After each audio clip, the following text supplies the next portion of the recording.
I have no patience, but it's definitely important.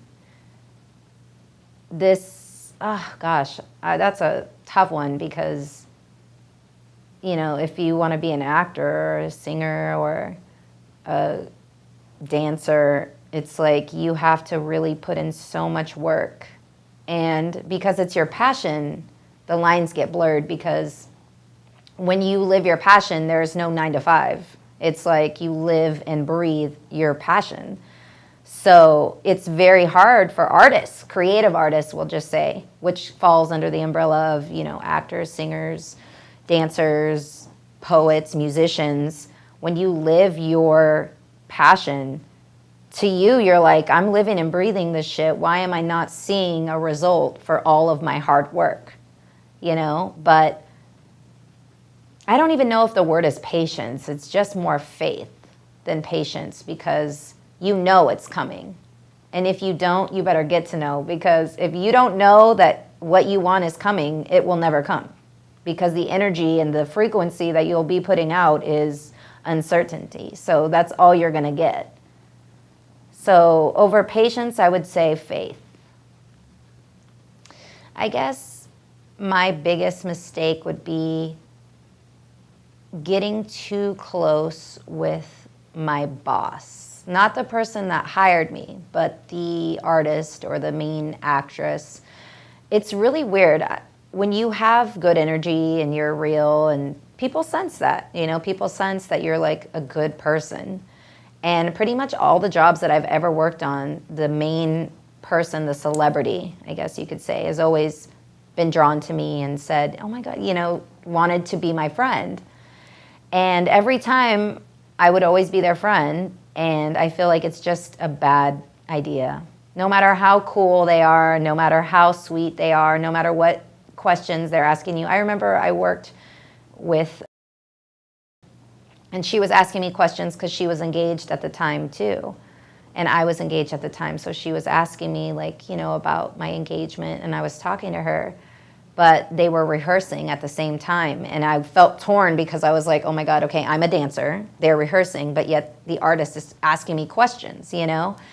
And now when I look back, I'm like, oh, that's like the worst thing to do, because it just pissed off the choreographer. It pissed off the dancers because it just didn't look good. You know what I mean? And that was a mistake on my end because it made everyone have a negative feeling towards me. Well, I went through this interesting scenario in my life where I've been a dancer professionally since I was 17, and I moved out to LA when I was 18, and I worked with Michael, I worked with Janet, I worked with Britney, I worked with Beyonce, I worked with Pink, I worked with Christina Aguilera. I literally worked with every single person that I ever wanted to work with. So I went through this phase where I was like, okay, I don't feel excited anymore about this dream. I don't feel the flutter in my heart. I don't feel like it feeds me anymore spiritually. And so I had to tell myself, you know what? That's okay. You accomplished everything that you wanted to with this dream, with this passion. And at that moment, for a quick moment, I started to feel like, okay, it's over for me. I did what I said I always wanted to do. It's done. And it was a really weird time because I was scared, you know, like I accomplished my dream. What do I do now, you know? And I don't know how I really got to it. I guess prayer, or just kind of asking the universe to send me signs, send me visions, remind me who I am inside, because all this time I've been doing this one thing and I didn't know what was next for me. And I've started to ask myself, like, what do I do that makes me happy? What makes me so happy in my life?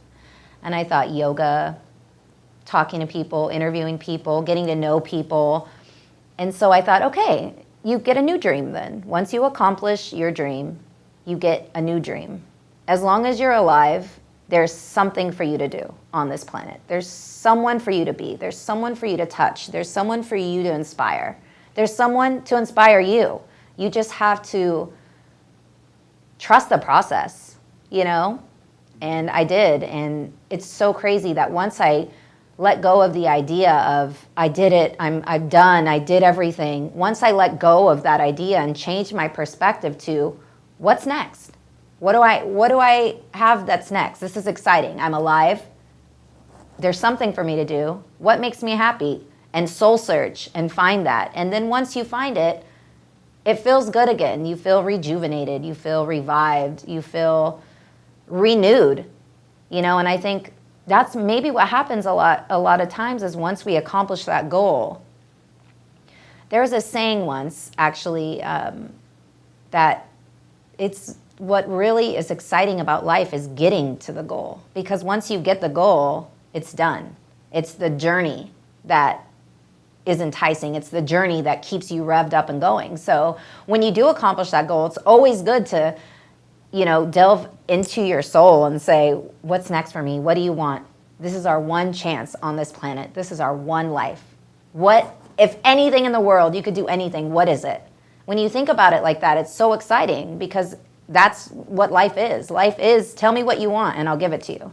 Just work for it. Thank you for watching A Wise Way. Subscribe to stay updated, share to pass the knowledge, or view our other videos on the left.